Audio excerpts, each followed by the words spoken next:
man, yes, said to kill the bear barehanded so the people won't forget it. Getting money for our legal to drink. I care what a broke nigga think. Just like the pack of Lewis. Look, everything I do so cold. I can do this, both eyes closed. Too sharp, I stay on my toes. About that guap boy, anything goes. Help the bear if we outside. Help the bear if we outside. Still tipping, baby, nothing changed. I'm still grinding over here, yeah. Still sliding through my own lane. Shorty, nothing funny over here. Dallas rain everywhere around me. Dream to get money. Made it through the storm, living sunny. Dreams came true, now we eating. I got more dreams to chase, gotta reach them. Trying to put a team together like the Hunger Games. Everybody grind together, we all came from You best believe it. You know what's up. I'm glad you came. You saw the title, you said, hey, I like Star Wars too. I like Lucasfilm, why not? So, NERD, SOUL, Facebook, Instagram, Twitter, all those places. Thank you for rolling through. This is Doppio Dope. Clement Bryant is not here, but we are not alone. You know what I'm saying? You are not alone. I am here with you. Though we're far apart. No, but right over here. You know him, you love him. Star Wars lover, Jay Shearer. What's up? Oh, it's good to be here. It's always fun to talk to you about Star Wars. Every time I'm on and we're talking Star Wars, I always go back to you came over to my house, we were talking Star Wars, and we keep talking Star Wars ever since. Yeah, ever since. So, that's been it. Ever since. So I'm stoked. Thanks for having me on. All right, cool. So, D23, we got some Lucasfilm news. Of course, Lucasfilm is most widely known probably for Star Wars and, Indiana Jones, but we got a lesser known property. I'm gonna throw this one out first. We got a lesser known property. Willow gave us a trailer, and we got transported back into the world created by George Lucas. Yeah, which is essentially his Lord of the Rings. That's right. But I'm happy. When I was little, I liked the Willow movie. Like, even when I was little, I used to love it. It was like, man, Mulligan, man, I love that.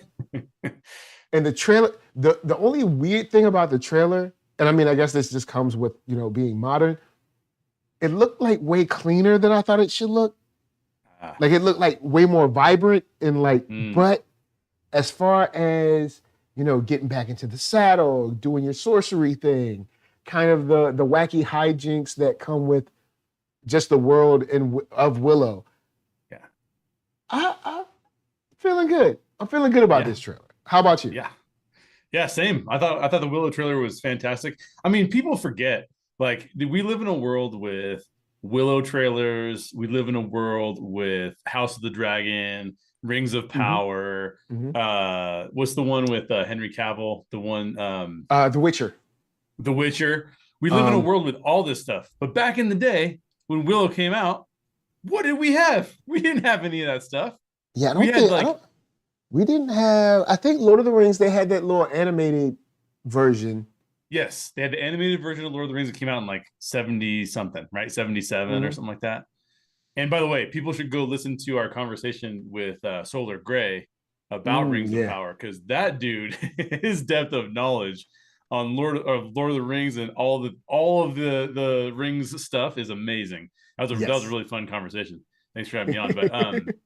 But so I look forward to. I think I'm pretty much watching like every single fantasy series that's coming out, like all the ones we just referenced. Plus, I really liked Shadow and Bone, even though I know it's a young adult series. Like, I still really liked Shadow and Bone, the season 1. Oh yeah, I forgot. That's one of those shows that I was like, oh yeah, I'm going to watch this, and then I just there's too many things. There's too many.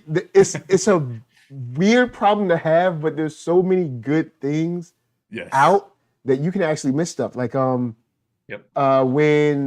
Rings of Power came out, I was like, oh, I forgot about Wheel of Time. And I never watched the Wheel of Time. So I did, yeah. It's in my list. Cyberpunk is out. That's in my list. I haven't seen that. So it's a good problem to have, but there's so many things that you cannot watch during times where it's easier to watch stuff in the day, you know, when you have a little one around. Yeah, so, for sure. It's like either A, there's going to be language, or B, there's going to be violence, or there's going to be like orcs with the makeup. It's going to be scary. Right. Exactly. There's going to be a whole bunch of stuff going on. It's going to be something, yeah. But yeah, with Willow, I like that we have a new crew. I like that Willow in the trailer, when we see, you know, like everything is like, oh, we need you. We don't see him like, oh, I'm over it all. He's like, okay, let's do this. You know, you guys need me, I'm here. And because I think what has angered a lot of people, and I think they learned, what has angered a lot of people is showing our kind of nostalgic people as like curmudgeons, if you will. Yeah. Kenobi and Skywalker and all these. Yeah. Because everyone who's old isn't angry and like surly. And you know, like, and doesn't want to get involved.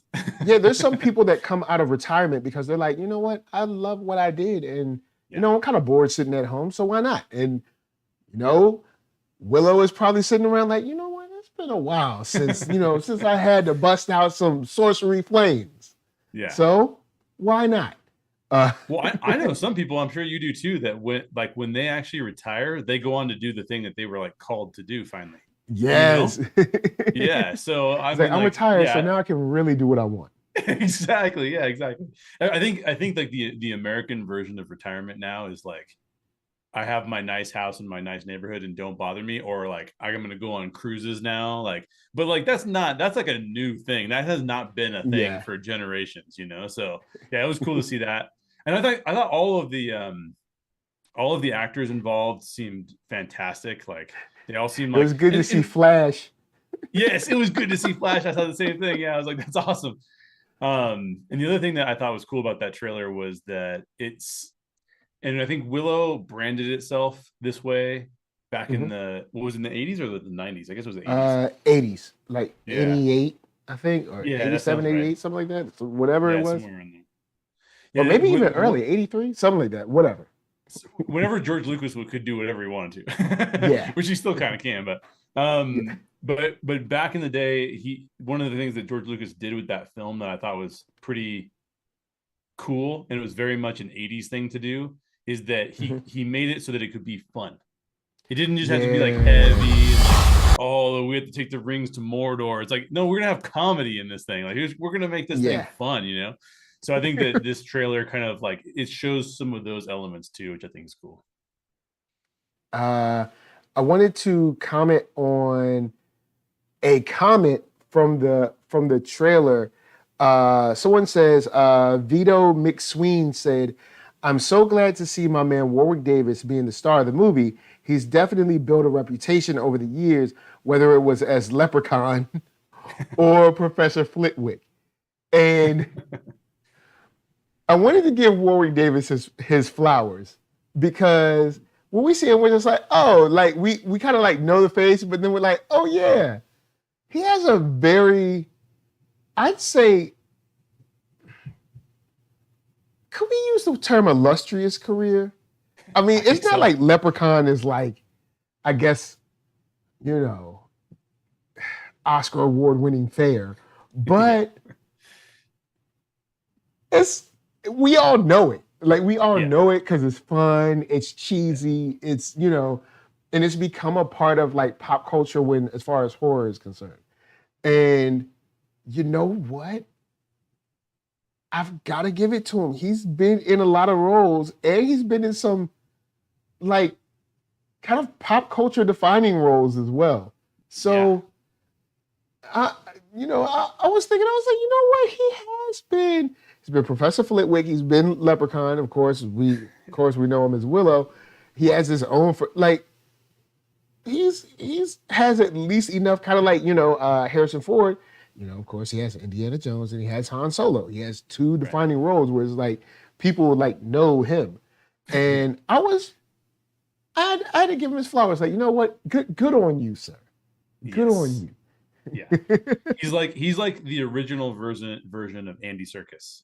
right? Where it's like, just call that dude up and he'll do mocap for us, and he'll do like whatever role we need him to do. Like, oh, hey, do you want him to play like a super racist South African? Like, yeah, why not? Sure, Like, we can do that. No throw him in problem. Black Panther. Yeah. Yeah, just throw him in. That's kind of what Warwick Davis has going on, in my opinion. So I think it's cool. Yeah. Now, shouts to Geeky Andre. He said the red-haired actress with freckles from Solo and Captain America and the Winter Soldier is in Willow. Yeah. She was also in Solo. Yeah. I mean, yeah. She was in the not in Solo. Well, in Solo, but she was in the.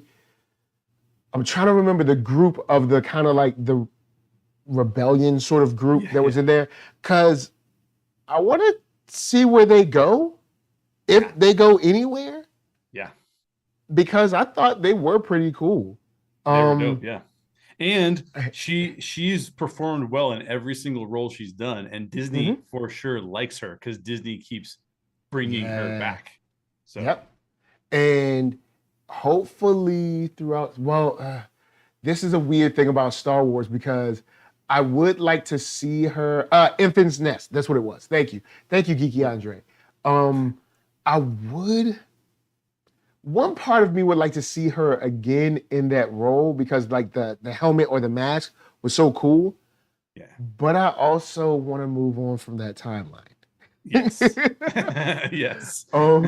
So with that said, but I did want to give love to Willow. I thought it was cool. Willow is awesome. Now, hold on. Did they do any any Indiana Jones? Did they? They did, but all they released, so they released some footage from Indiana Jones 5, but it hasn't hit the internet yet. Or if it has, it's one of those like bootleg videos. So so I'm not sure when we're gonna get that, but Indiana Jones is still my favorite franchise of all time. I know Kingdom of the Crystal Skull is not really, what what? Maybe I should watch Kingdom of the Crystal Skull again. Maybe I'll warm up to it. Yeah. Maybe you never know. Because at first, when I came out of the theater watching Solo, I was not pleased with it. Yeah. But the more I've watched Solo since, I'm actually like, you know what? Maybe I was too harsh. Well, here's the thing, because I've watched it like I think 4 times now, and the way I feel about it now is that there's things in it to appreciate. Yeah. But then there's also things about it that I'm like, what in the world? Who had this idea? Like so how did this get past like the writing stage? Exactly. And I think I'm actually doing a video on Indiana Jones right now. It's just taking me forever because my health has been not great. So it's taking me forever. But in that video, one of the things I was just researching was the critics gave Temple of Doom like a 57 or a 56 on Metacritic. And Kingdom of the Crystal Skull has a 65. So I don't know why the critics went there with it. Yeah, but the critics thought that the Crystal Skull was great. But I just think that the Crystal Skull has some of those things in it that if you're an Indiana Jones hardcore fan, or even just a general fan, it's like one of those things where you're like, oh, like if you're trying to move past the Indiana Jones lore, like we're not ready to do that. You know what I mean? Like, and so if you are, then you need to firmly do that. Yes, correct. At least from what I remember, it seemed like the movie wanted to say, hey, this is the next generation, but then was like, well, not yet. Exactly. Because it's like, no, just let it be the next generation. I mean, look at something like Ghostbusters.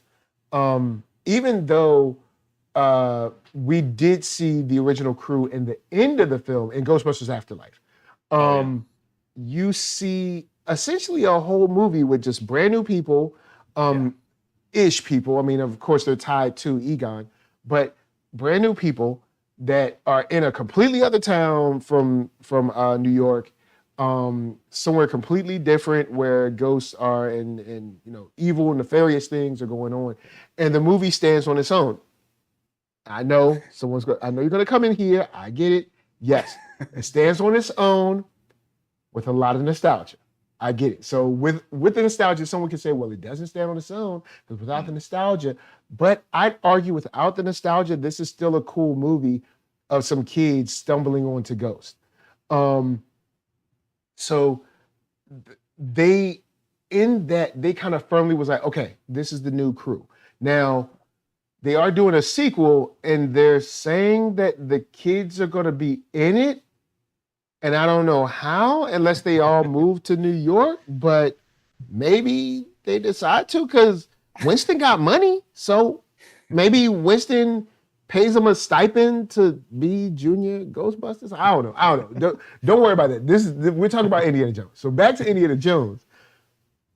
It seemed like through the writing of the movie, they were like, oh, well, we don't want to let Harrison Ford go yet, so let's not put Shia, well, which might have been a good idea, but let's not put Shia in the forefront all the way.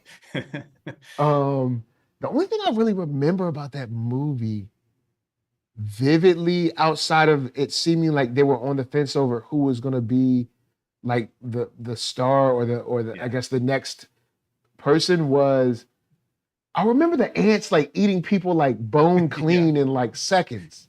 Yeah. And they were not playing. Yeah. There's a whole sequence. There's a whole sequence in there where, like, for example, Indiana Jones has always had cheesy elements. He blew up in the refrigerator. Exactly. But even worse than that was the scene where they're sword fighting from between the cars. They're on two different cars and they're sword fighting. Just like stuff like that was like, yeah. Indiana Jones has a level of cheesiness where he like escapes death at the last minute. It has that stuff. Temple of Doom has like the whole, they jump out of the plane and they're in a raft, and it's like, come on, like no one's surviving that. So I get it, but there's just something about that when those things happened in that film, it just wasn't as fun, you know? It was when he did the refrigerator thing, I was like, okay, if that's all right, I guess. Well, all right. It was almost like in Jurassic Park, the world domination. Well, first world domination. I'm angry about the whole thing because like they essentially solve all the world's problems off screen. Because it's like, remember, we're in a world with like nothing but dinosaurs that shouldn't be here. We're not even talking about like, forget the T-Rexes. The literal overgrazing of trees, grass, wheat, whatever, from like brontosauruses. How much does a brontosaurus need to eat to be full? Like, I mean, but you know what? Let it go. Was it still fun to watch? Yes, at the end when the Giganosaurus or whatever came in, and T-Rex was like, I ain't dead yet. And so, I mean, you know, I guess it was still fun. You know, hey. And then you had like I guess the Wolverine-asaurus. I don't know. Whatever, the one with the claws. I think there's something about these movies that there was a sense of wonder in the 80s, and then it bled over into the 90s, like with Jurassic Park. Mm-hmm. There was a sense of wonder you could grasp at. And this is what I've said on other shows too. Like, it's hard to do Indiana Jones in 2022. And why is it difficult? Because everywhere on Earth, there's a vlogger, right? Like if you're like, oh, like what is in the Amazon rainforest? Like, I don't know, search for it on YouTube. You probably find something, you know?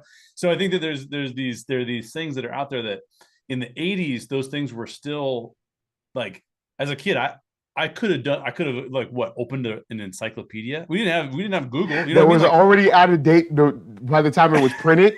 Exactly. Yeah. So it was like, in my world, it was like, whoa, this is crazy. He's doing this stuff that I'd never even like conceptualized. But now in 2022, I just think that's a lot harder to pull off. It's like, okay, you know, we've seen that. Okay. Yeah, we've seen that. And so, I don't know. I'm looking forward to Indiana Jones 5 because I think James Mangold has done some pretty cool things with legacy characters, right?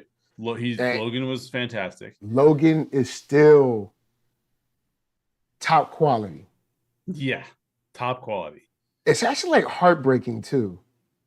Because like due to his power, Wolverine is literally like the last. All of his friends are dead. Yeah. They're all exactly. And Professor's dying. Yeah, they go over these people that give them shelter, get them killed. Like it's he's surrounded by death. Like Yes. it really goes far to show how much it's like really not cool to be Wolverine. Yeah. But then he has this new, I mean, basically we were talking about Obi-Wan, how this is done. This is like a lesser version of Wolverine. But Yeah. I mean, of Oh, Logan. yeah. That's right. Yeah, that's right. You're talking about that. I will say this, my last comment on Indiana Jones. I really hope that the next thing we see about Indiana Jones is, and maybe this is a good segue into the Star Wars conversation, but is short animated Indiana Jones. Look, how are you ever going to do better than Harrison Ford? I mean, come on. Like, I don't know of another actor. The only other actor I think that I'd be even willing to entertain as Indiana Jones is David Harbour from Stranger Things. Sheriff Hopper. Okay. But in general, it's still like I don't need another Indiana Jones. Like, or maybe that maybe like an unknown person, maybe. But you Maybe. could lay the series to rest and just be like, this is Indiana Jones. This was his life. That's it. His life is over, or he's done, and he marries the girl and goes off the sunset, and whatever. Yeah, then give us some animated like shorts, like this is Indiana Jones and he's figuring this out or whatever. And then there's some awesome voice actors for Harrison Ford, both in the Star Wars universe and if you go back far enough in the Indiana Jones universe too, and some of the computer games and stuff. So just give me some of those. Like, you don't need to don't recast, don't do more live action. Like, just give us some shorts. That'd be fun. Yeah, because I think I want to. In the last movie, I will contend that maybe it wasn't bad as we thought it was, but I did not, like you said, I didn't feel the sense of I want to go on an adventure. Yeah. I want to go on, like, let's do these things that, like, 007 does when they're going to all these awesome places. I mean, don't be like 007, but like go to these places that we don't see in these, beautiful landscapes and, steal an egg that maybe you should have left alone because I don't even know what he did with it. Did he? Did he sell it? What did he do with the little egg with the 3 stripes? What did he do with that thing? I don't know the egg with this. Oh, you mean the one the Sankara stones? In Temple of Doom at the beginning. He's got the Sankara. He gives them back to the villagers. Oh yeah. Okay, because I'm like he did all that. I was like, did he get money from it? It's been so long since I've seen it. I'm like, did he get money? Did he get like the key to the city? Like, what did he do? Like, what was the purpose of all this? Well, in my video, this is a spoiler alert for my videos because I don't know when I'm going to come out with it. But in the video, one of the things I talk about is that in the first 3 films, two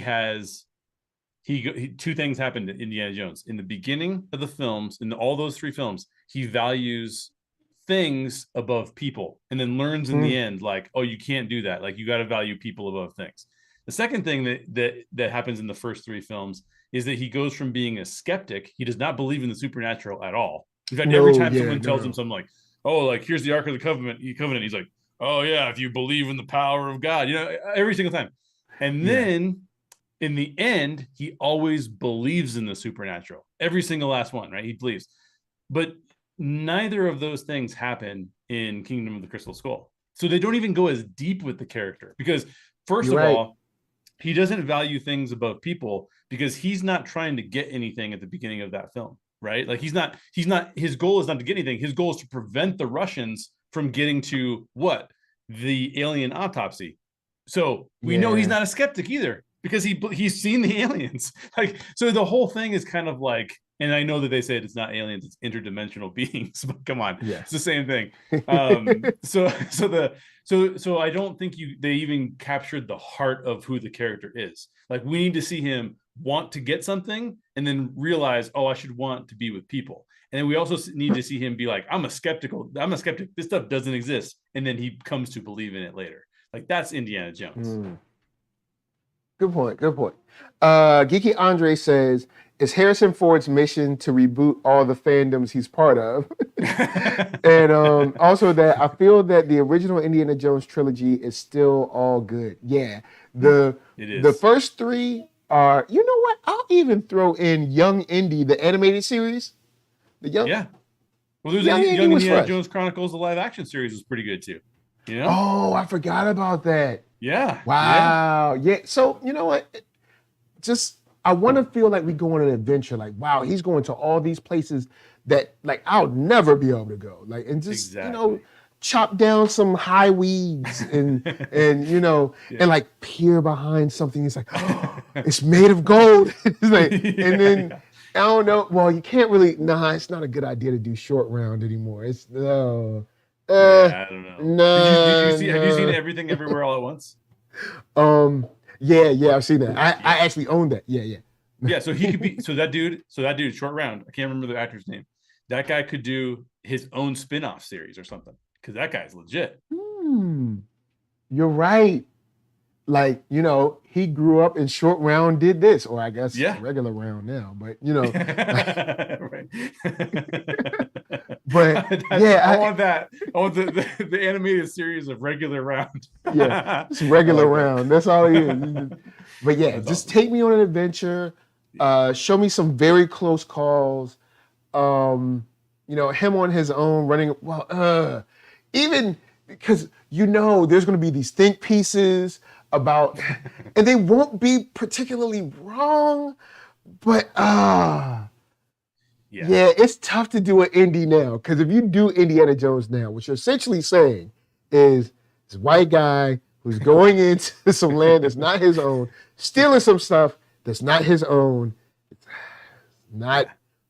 I mean, look, ever since, I don't know how you feel about the Queen or whatever, but many people have been talking about the mass amount of gold, which is Britain's wealth, did not come from Britain. It came from somewhere a wee bit south.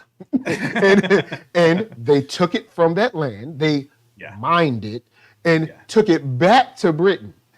And that's why Britain is so rich and wealthy as a nation. So it's hard to do Indiana Jones and be like, oh man, it's a great adventure, when it's just like, he really should. Well, I think that's if they were to do it again, they got to do is they would have to capitalize on that, him valuing things over people, and then him learning I should value the culture. Like so look at Temple of Doom, right? I got you. Because like in Temple of Doom, he actually believes in the stones.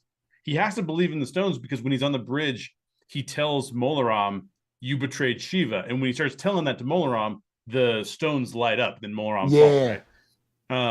So he has to believe. So then when he goes back to those people, he gives the stones back to them. He doesn't just take them, because he's always about taking them to a museum or something. So I do think that there's a story to be told where Indiana there is a chance for him to learn a lesson in that and be like, you know what? Exactly. You know what? Okay, you've got a point. Maybe, maybe I shouldn't. And that'd be a good message for today's day and age too, right? Like it would be good. So yeah, never mind. James Mangold, you're back on. All right, the movie's greenlit again. Yeah, perfect. Because they're doing it because of me. But so let's go in and throw it over to a little bit of Star Wars. Yeah. First up, we're going animated. Oh, that's right. Tales of the Jedi, which I halfway like and halfway dislike. Yeah. I think I halfway dislike it, but let me know what you think about Tales of the Jedi. I probably feel the exact same way you do about it. And I have to preface anything I say about Star Wars now. I realized literally like 30 minutes before we started recording, I was like, why am I not as excited about Star Wars as I used to be? Right? It used to be, if you had told me a new Star Wars, even the stupid Ewok movies that were made in the 80s or whatever, like I loved it as a kid. Just give me more Star Wars. But I figured it out this morning. I figured out that I treat Star Wars now like I treat Netflix or HBO Max. I don't treat it anymore as like I have new Star Wars. I treat it now as I'm probably just going to watch the best of Star Wars. I'm not going to just watch anything, right? I'm not going to watch anything on Netflix or anything on HBO Max. I'm going to choose the things that are more interesting to me. Yeah. And so here's the thing. I feel like you're going to say the same thing. It's the same Jedi that we've already seen before. Yes. I don't need to see them again. I'd rather see like High Republic or something, right? But it's Dave Filoni. Dave Filoni's given us some amazing animation. Yeah. So probably I'm already saying what you were gonna say, but I feel the same way. It's kind of like, all right. I love Ahsoka. Yeah. She's my favorite Jedi. So before I get even started, I've said many times, Ahsoka is my favorite Jedi. But Dave Filoni's love for this character is oversaturating her and putting her in a place where we're going to continue to ask, well, why didn't she do this? Why wasn't she here? Yeah. Why wasn't she there? Why wasn't? And I know you love Ahsoka. Ahsoka's dope. Ashley Eckstein is dope, or Eckstein, Eckstein. Apologies, but she's dope. Yeah. Rosario Dawson is dope. But I do have an issue with Vader's turn to the dark side not having the closure of an Ahsoka death. I feel like he probably should have taken her out. Yeah. Her story should have ended at the. Her story should have ended at the, in Rebels at the little, I don't know, the pyramid thing that they were at. Yeah. The Sith pyramid. I know someone's going to be like, well, the actual, but the Sith pyramid. But then when she was saved from that, it's like, okay, that's kind of cool. But now he hasn't really fully completed his turn. Yes. And maybe they wanted that to say that was how he had the opening to redeem himself. Maybe. But then I have questions about my favorite Jedi. Yeah. You knew Luke personally, right? Okay. And you knew Luke personally at this time, at the end of Return of the Jedi. Yeah. So where were you when he was building his new order? Where were you when the new empire started, or where were you to help all the? Because I mean, Rosario Dawson doesn't look old, so it's not like Ahsoka was decrepit and like, oh, I'm on my last leg, I'm about to die, Luke. So it's all on you, dog. And like, no, she looks super spry. We see her in the fight scene in Mando season 2. No, 2. Yeah, 2. Yeah, 2. Yeah. She looks awesome. That's a cool fight scene, but then it makes you ask questions. Yeah. Where were you? Why didn't you do this? Just like her being alive during the original trilogy. What were you doing? Now, hopefully they'll answer these things and they'll be like, oh, well, she was too tied up on the other side of the, but it just seems like she's here because she's a fan favorite and she's also Dave Filoni's favorite. Right. And for me, that's not enough. Yeah. Not that I think it's going to be poorly animated or poorly voice acted or anything. I think that's going to be tight. Like all the fight scenes and stuff, that's going to be on point. But Ahsoka is kind of, that well is running dry for me. Yeah. I hope her series is hot, because if it's not, that might be like, I'll be like, okay, I'm kind of cool on that character. Yeah. Because besides this, I would rather see more Bad Batch, because that's something different. Yeah. It's in a similar time period that we played in, but it's something different. Now, on the Count Dooku side, kind of interested. I am. Seeing him, it looks like we see him young and then old as well, especially when Mace Windu is like, okay, stand down. I guess what we're going to see is like him being like, oh, okay, cool, Jedis are great. And then being like, you know what? Jedis are kind of a half measure. And then being like, you know what? I'm not a Jedi no more. I'm a Sith, because I'm going to provide order to the galaxy, So I'm actually more interested in that, because we don't really get to see a lot of Dooku not in Clone Wars, but in the Clone War era. Besides like the look that he has on his face when the Emperor is like, kill him. He's like, man. He's like, yo, we supposed to be cool. Yeah. Like, nah, I got a new girl now. You're out of here. So here's here's one thing I wish they kind of would have done. So there's a long history of Lucasfilm being pretty fan supportive of fan films. Mm-hmm. And we did a fan film. I wrote a fan film that we produced. And I feel like they're still trying to, Star Wars as a whole has said, these are all the things that were in George Lucas's mind. And now, like, you get to have a little, like, you get to play in this George Lucas era, but don't get too far away from the George Lucas, like whatever he made, like, just stay in that. But what I wish they would have done is I wish they would have taken people who had done fan film ideas that they really liked, like, oh, that was a cool concept. And then they would have let them come in and write some of the shorts and let them play with some of the Star Wars characters, and maybe even let them go outside of the era that George Lucas kind of made. I think that would have been, it would have added some intrigue and interest in my neck of the woods, where I would have said, like, oh, that's kind of cool. I want to see what, like, kind of like what is it, Love, Death, and Robots or whatever on Netflix? Yeah. Something along those lines, I think, would be really fascinating in the Star Wars. I mean, those get kind of dark, but you don't need to get them that dark. But something along those lines would have been really fun for Star Wars. Yeah, because we do have, the only thing that we have kind of similar to that, which I love, and I actually was just watching last week, is Visions.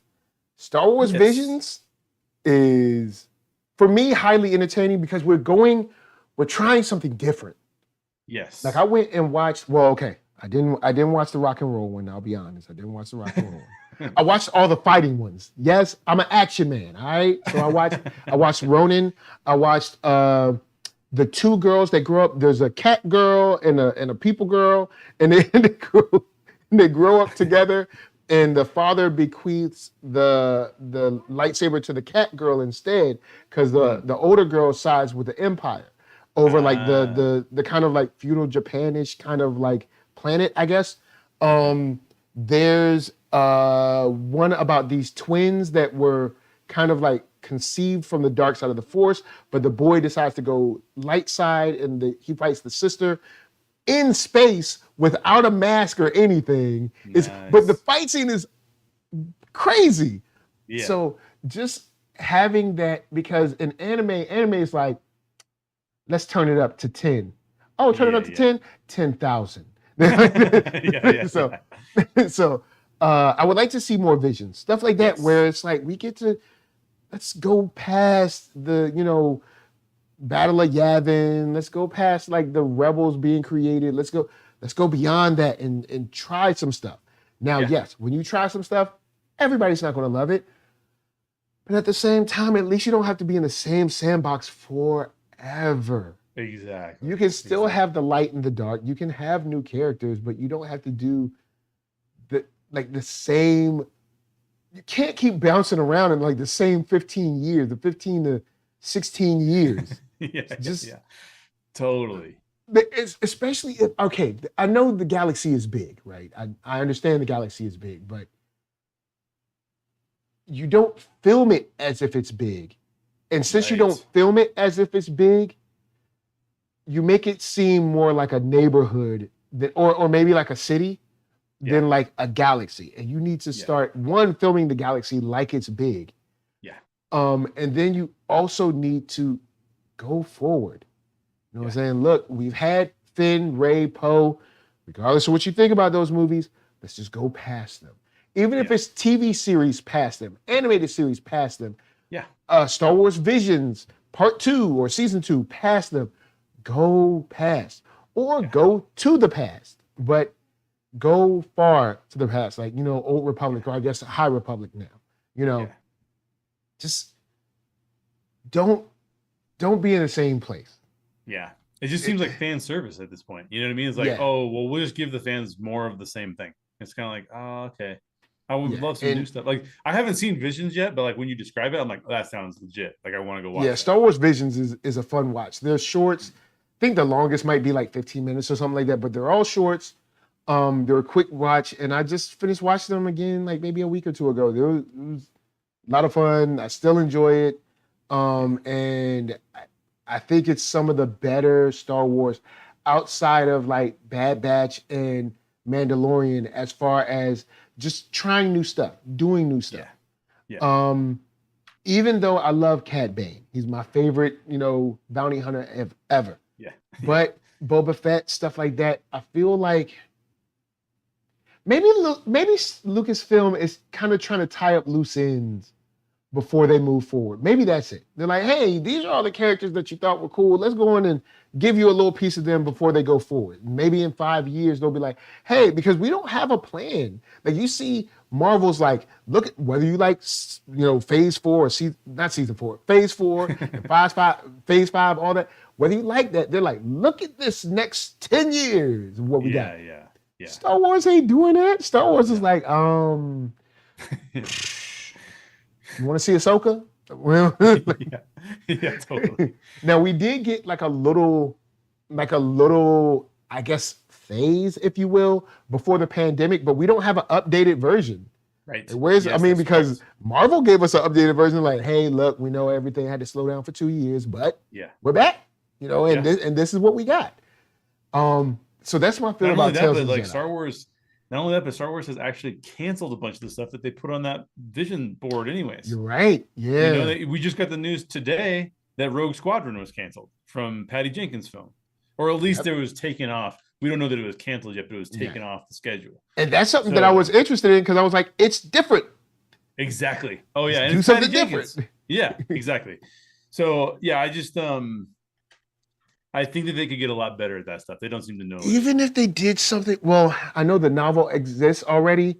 Actually, the novel exists, and there's a manga adaptation of the novel.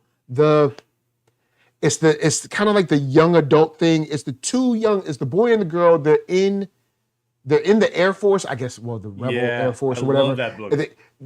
What is the name of that book? Somebody will tell me. But Lost Stars. Lost Stars. Yeah. Lost Stars, I think that would be a cool movie because it's something different. Amazing. Yes. Something different. And I mean, hey, Top Gun came back and was cool. Why can't we do Rogue Squadron? Totally.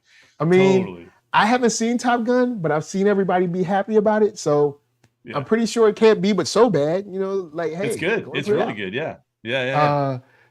And because when I think of stuff like Tales of the Jedi, I'm just like, okay, it's cool, but yeah. I mean, you showed us a new Sith, and I was like, oh, all right, that's cool. Yeah. But I just want to see something new. And Ahsoka, I love Ahsoka, but Dave, make another character, man. You can make another character that's cool too, and let Ahsoka, let her story end or move on. Yeah. I mean, it's not.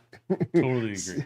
Seeing her, I was just like, and we're going back to a moment in her life where I was like, so we've kind of already seen this. Yes. Like I was like, we've essentially seen this already.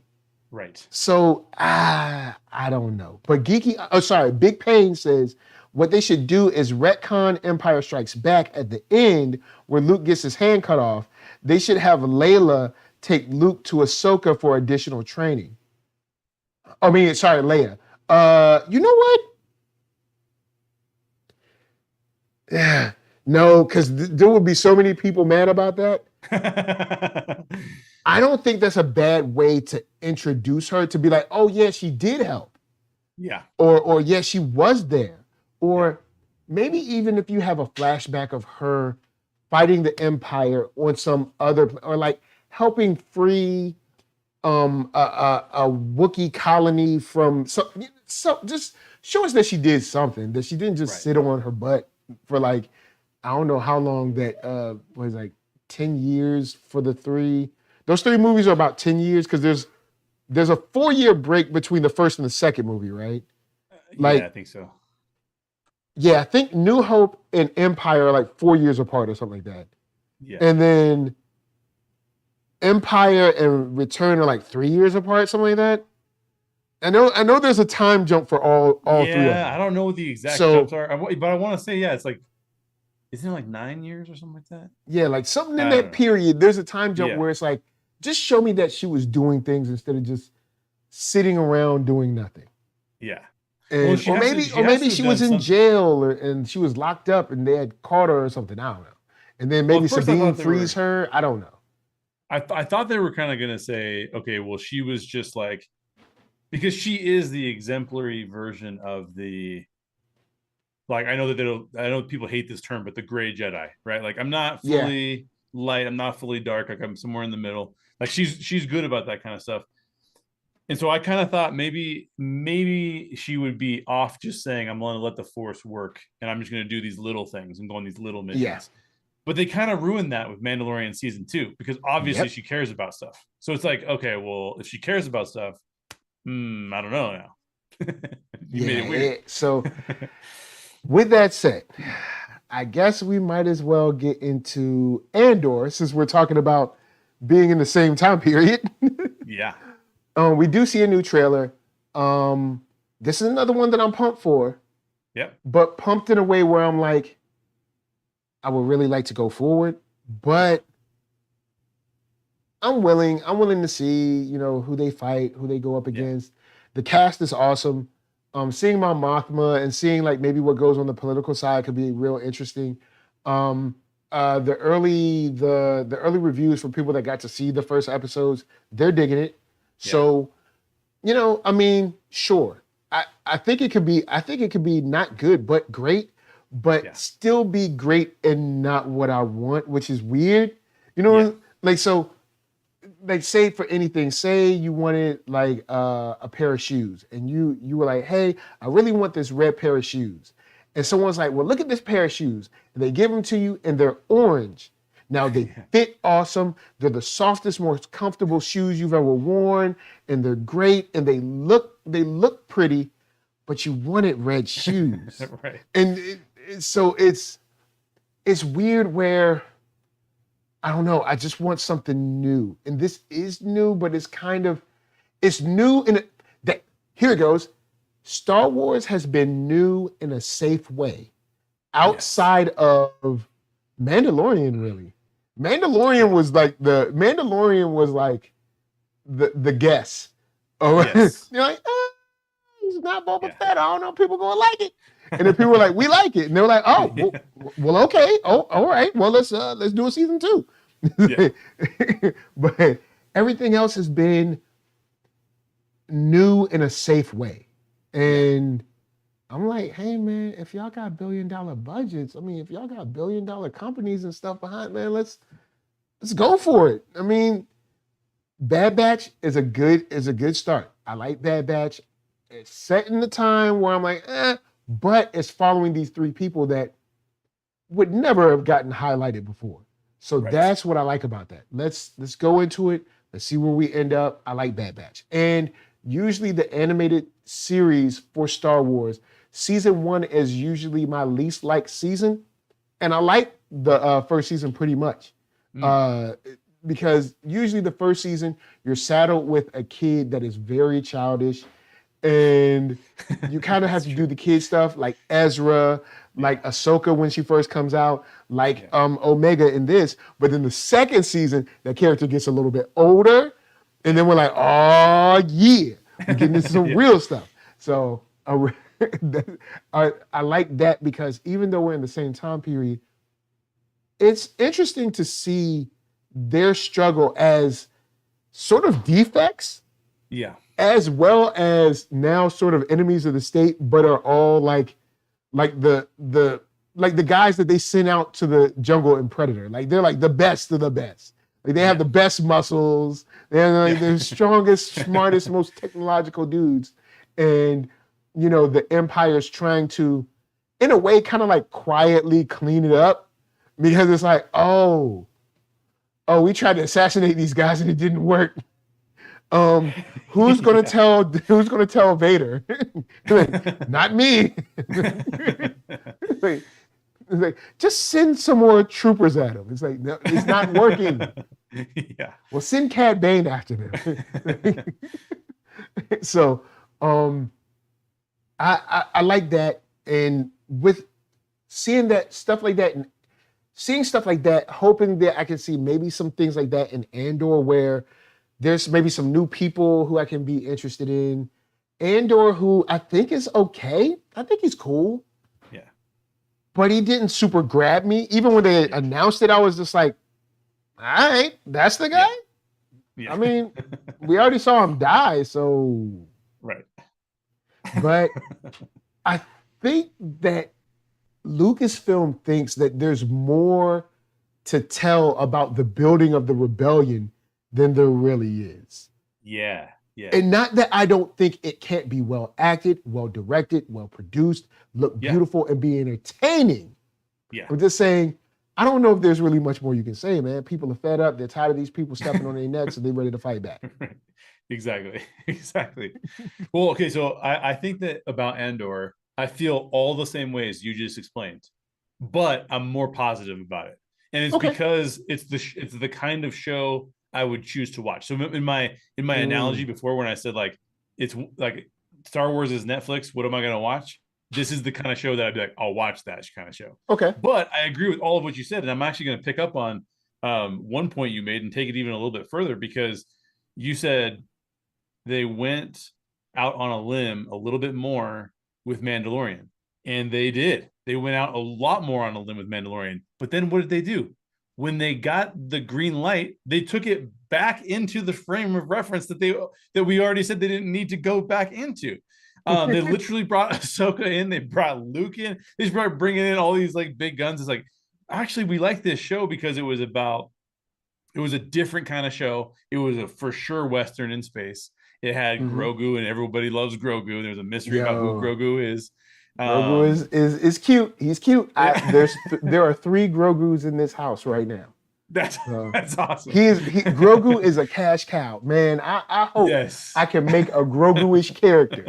I mean, all the Grogus that have been sold, if they only charge like, I don't know, like $5 for each one of them, like they're making millions upon millions, because these things, at the very least, I think the cheapest one I've seen is maybe around $13. So they're killing it.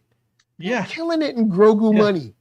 Yeah. Oh, it's ridiculous. It's ridiculous. So it's just weird. It's like most people would go, this property is really big. Let's do a spin-off with different characters or this other character. Mm-hmm. Star Wars goes, let's do a spin-off and then bring it back into the same time frame with the same people. It's like, what? That doesn't make any sense. But I will say with Andor, it's different enough. Rogue One is still my number 3 Star Wars property of all time, because I go Mandalorian, Empire, Rogue One. And so for me, like that's the kind of Star Wars that I want to see. It's a little bit grittier. I don't need Jedi running around. It's a little bit more of an interpersonal drama with space battles and still with stormtroopers, all the cool things. So I'm pretty stoked about Andor, a lot more stoked than I was about Kenobi. Like Kenobi, I was like, okay. And then I liked Kenobi, and then we had our discussion about Kenobi, and it is what it is. Especially when I found out what Kenobi was about, I was like, exactly. Okay. Exactly. All right. Exactly. Okay. Yeah. So this is not going to further the story in any way. Like, okay. I got it. All right. But yeah, I think Andor is going to be cool. I'm looking forward to it. But I feel all the same way. I'm just slightly more positive than you are about it. Okay. And I'll make this one statement before we get into our last piece. Is Leia was not 10 years old. That girl was like, I don't know, 6. All right. That girl, I was like, this girl is not 10. Yeah. Like, I see these little kids all the time. My son is 4. So I see I'm like, she's not 10. Yeah. I'm like, this girl is not 10. Yeah, but we do know that there's a new force power, and it is run as slow as you want to and no one can catch you. That's Leia's new force power. The shortest legs and still not get caught. That's exactly.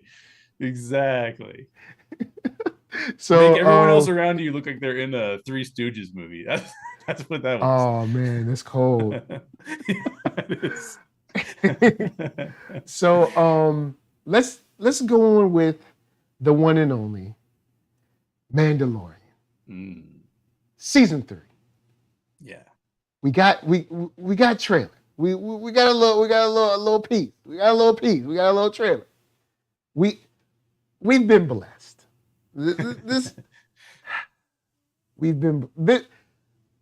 No notes. No notes, Lucasfilm. Here, I know I've been critical. But with Mandalorian season 3 trailer, come on, man. You got Grogu in there. He's sitting in the front. He got his own seat, but he's sitting in the front. Now, I don't know if it's safe. He's supposed to be in a baby seat at that height. But he's still up on with his daddy. You know what I'm saying? With his dad just cuddled up.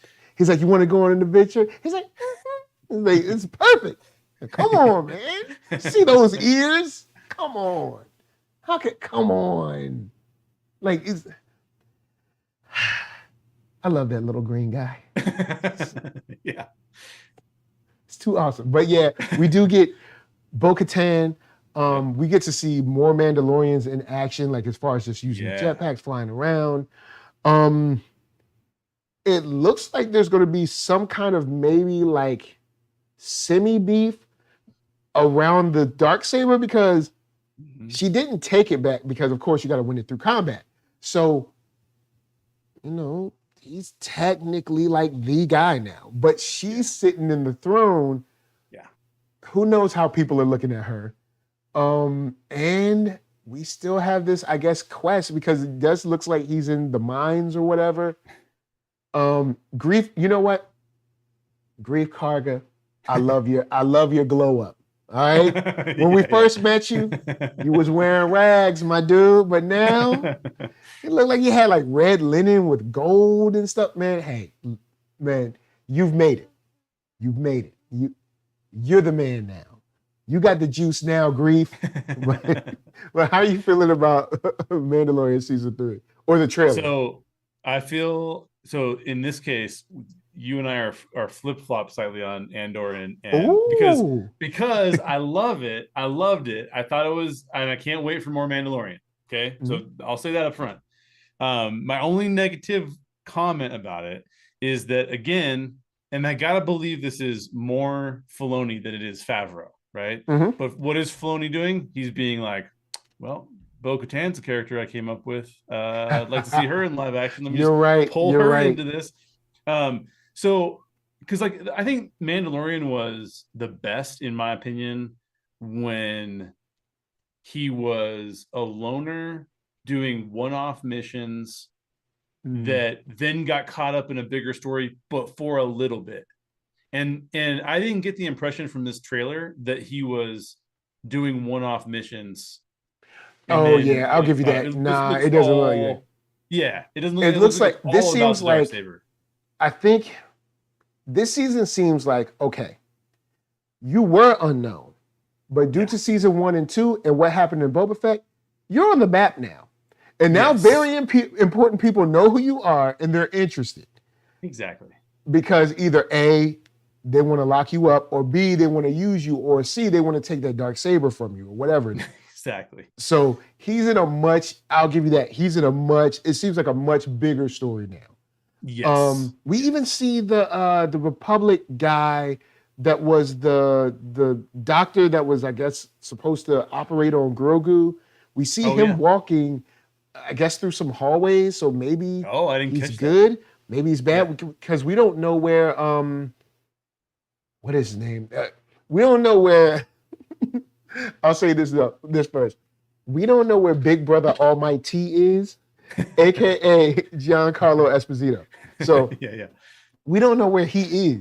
So I guess he's in like New Republic jail, but it would be cool to see him in maybe like a sort of like Hannibal Lecter role, maybe. Where he's like, I could eat. Oh, Moff Gideon. Thank you, Geeky Andre. Maybe it'd be good to see him in a role where it's like, oh, I could get out of this jail if I wanted, but I'm actually cool watching you guys try to struggle and make a government again. And I'll just, you know, that could be cool to see that kind of attitude from him sitting behind, because maybe he still has control over some more dark troopers that we never knew about or something to that extent. So, but as far as the one-off missions, I think those might be over.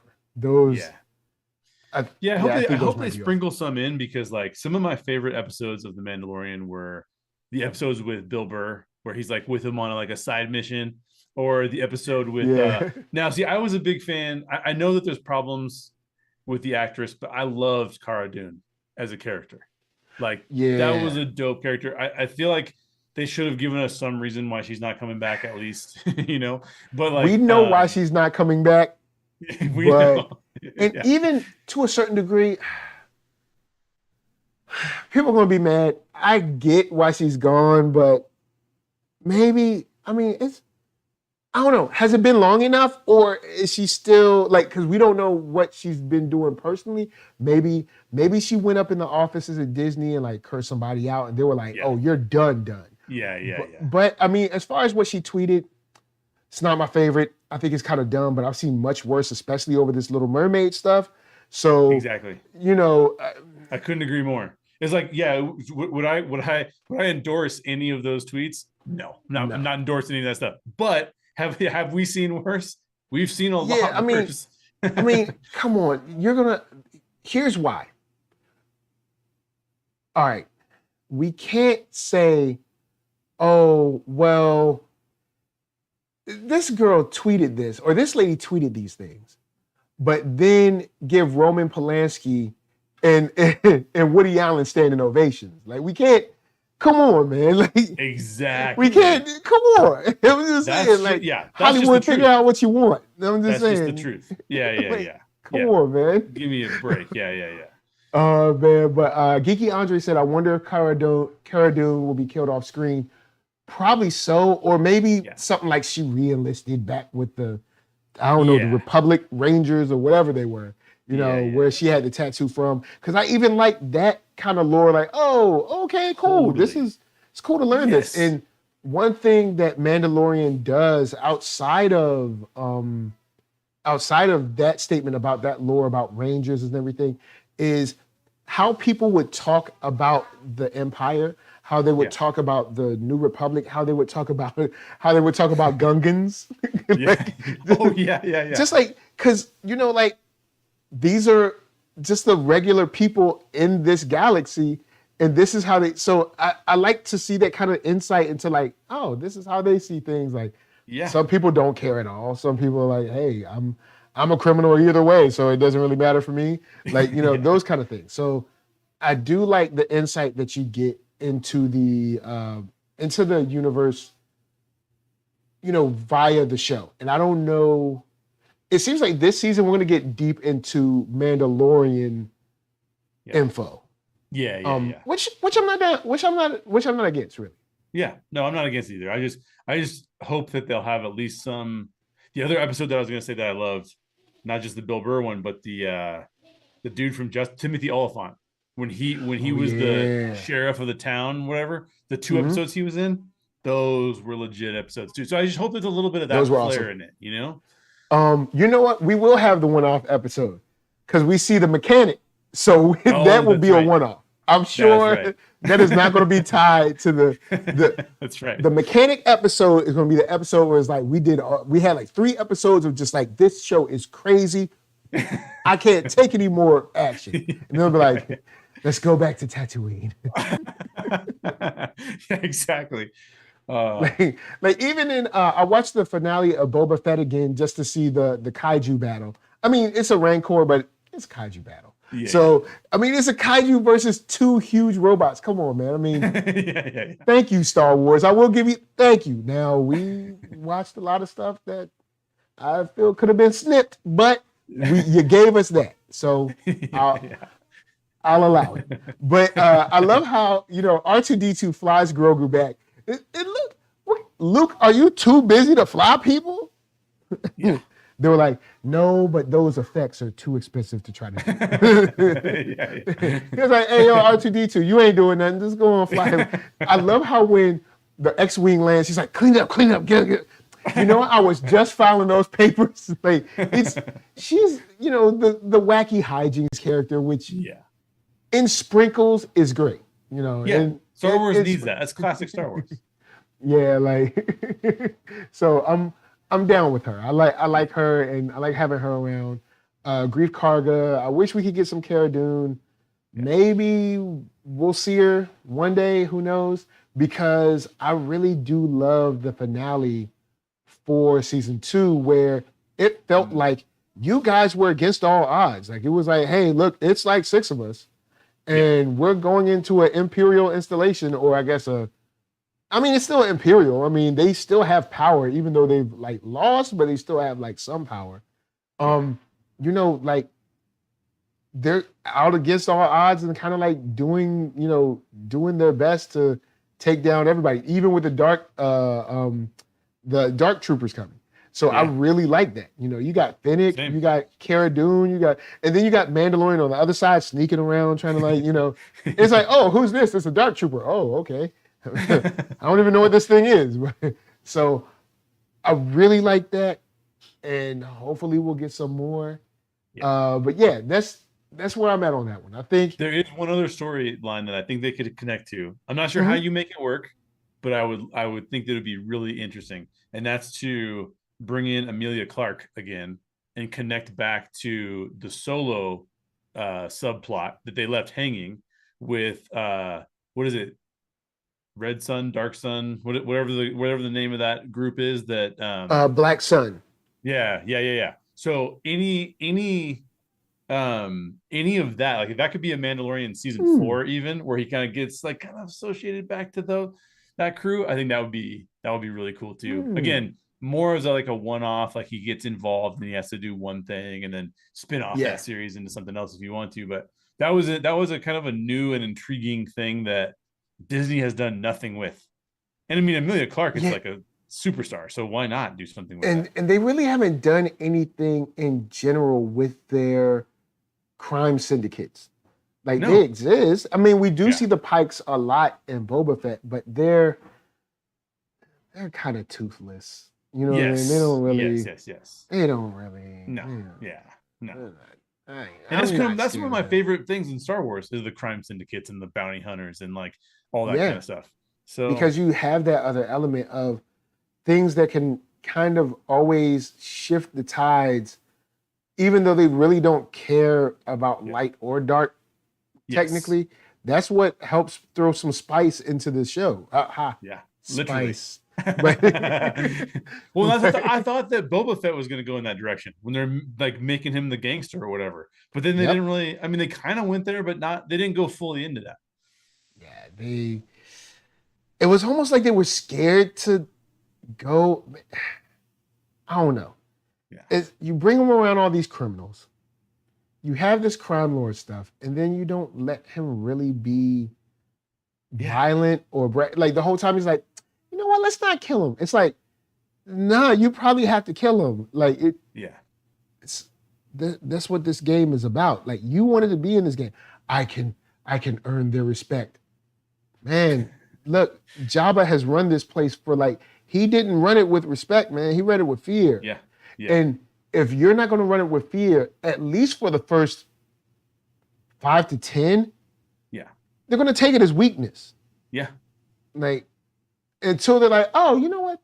Things are better here where people aren't just getting killed for like, I don't know, sneezing wrong. But here's what it feels like.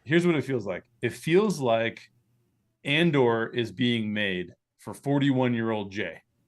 Right? Okay. And it feels like Book of Boba Fett, they were like, it's going to be like The Godfather, and like 41-year-old Jay is going to like it, except it's for 10-year-old Jay. Just so you know, like, there's, you know what I mean? Like, that's what it felt like. It was like, take all like the grimy it's really for stuff 10-year-old Jay. Yeah. It's like, all right, okay, well, I'm not as into that, but all right, I guess, cool. But so I'm hoping we get more in Book of Boba Fett. I hope we get more into, so maybe it's this. Maybe Mandalorian can keep doing what he's doing. And in Book of Boba Fett, we get more into the crime syndicates. I'm cool with that too. Let's just make it a little bit more intense, a little bit more, And now that we know that there was once water on Tatooine, now we know we have to bring it back.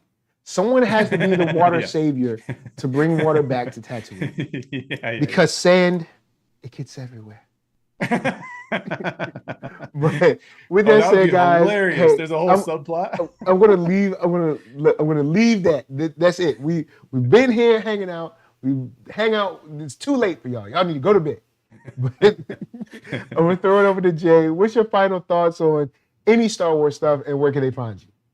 Final thoughts on Star Wars stuff is I'm still down for Star Wars stuff. I really do want another movie though.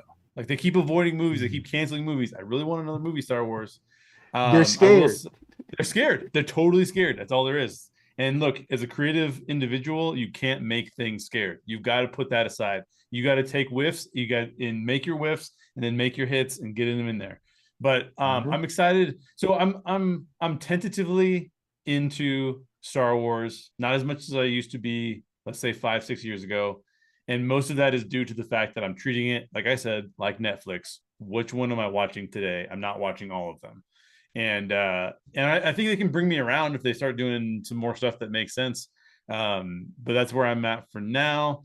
And if you want to check out a lot of my stuff, you can find it on either the Story Geeks podcast or the Story Geeks YouTube channel. Head on over there. I haven't done a video in like 6 weeks, but I'm working on my next one slowly but surely. It's coming together, and it'll be out there. So thanks for having me on, Mike. This is always a pleasure. Thank you. And guys, of course, you can see the links in the description below or in the chat as well to check them out. Go and subscribe, share, all that stuff. Final thoughts. Star Wars looks great. It really does. It looks interesting. There's the quality that they're putting out there as far as visually, I'm down with. I don't know how long I can stay in this time period though. And like still care. I would like to see a movie. But due to the shade that they're still getting from John Boyega, due to the fact that they made 3 movies. All right, imagine this. You spend billions of dollars, right? And you decide to create a film trilogy, have no plan. And I mean, now, J.J. Abrams came out and was like, all right, guys, hey, we didn't have a plan. It's like, we knew this. And we watched the first movie and we're like, okay, we see where you're going. When we saw the second movie, we were like, nobody is, you have a whole story group that, I mean, they're essentially useless after seeing that trilogy. Then the way y'all crammed the thing, I understand. I would be scared of making another movie as well. Yeah. I would. Because J.J. Abrams, he caught a lot of hate. He got scared and didn't do the second movie. Then he came back to the third movie to kind of finish a trilogy that didn't exist. And without a plan. Yeah. He spent all that money. When I budget out my money, and I don't yet have billions of dollars, I have a plan for that money. Yeah. I'm like, oh, this money will do this. I will do this with that money. I will do this. I even have a plan for like, if I'm going to do a show or if I'm going to have someone on or, stream a game or something. I have a plan. So give us a plan. Because I think even now with the shows, you're kind of just going with what hits, which is Mandalorian, and letting that be your flagship, and kind of being like, oh, well, Rogue One hit. Let's do a show about Andor. And it's like, yeah. I mean, Andor's cool, but we liked Rogue One because it was just a solid film. Like, none of the characters were actually characterized really well. I'll say this like I said on Jedi Alliance years ago.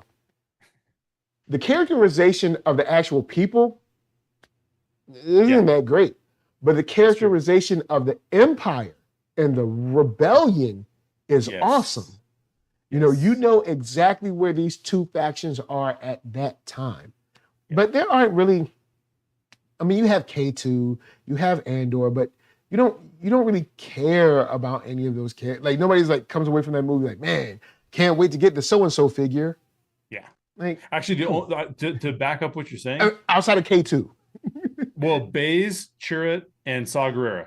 Yeah, those 3, legit. Everybody else, I don't even remember half of them, man. Like, yeah, and Saw Gerrera actually came from the Clone Wars, so you can't really count him for Rogue One. So get a plan, guys. This is all y'all get paid to do. Get a plan and make some dope stuff, or fall back to stuff like Visions. Go to Visions, look at the data, because I'm sure Disney has the data. Find out which one has been watched the most, or shared the most, or tweeted or memed the most, guess what? Form something around that, because that's the popular one.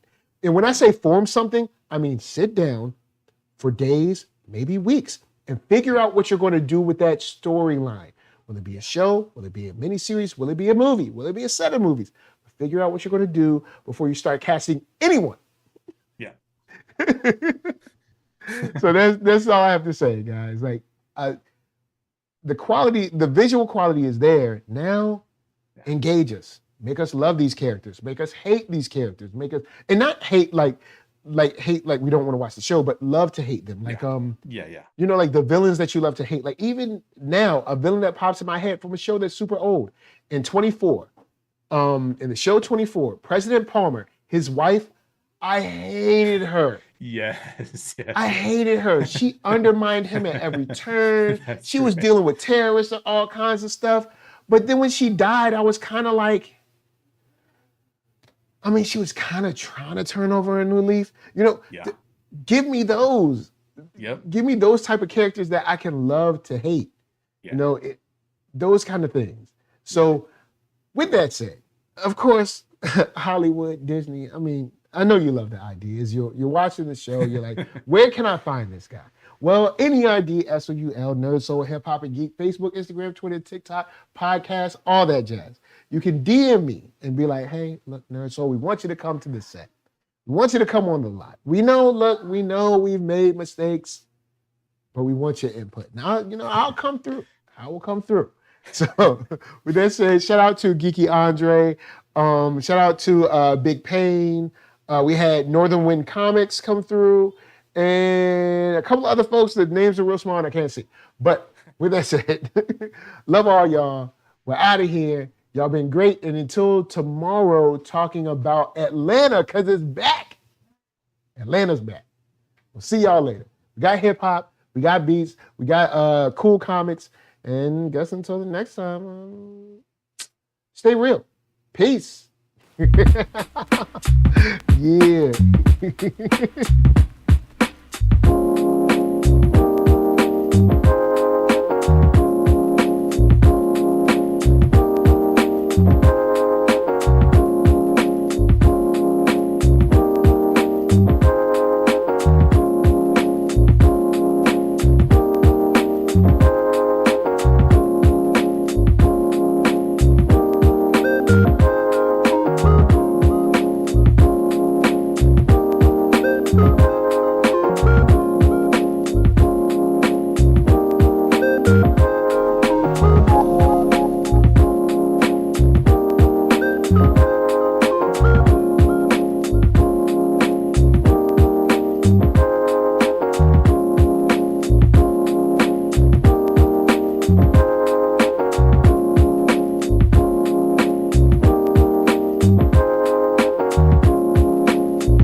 finish him off. If you can't do it, then maybe you should let someone who can, like me,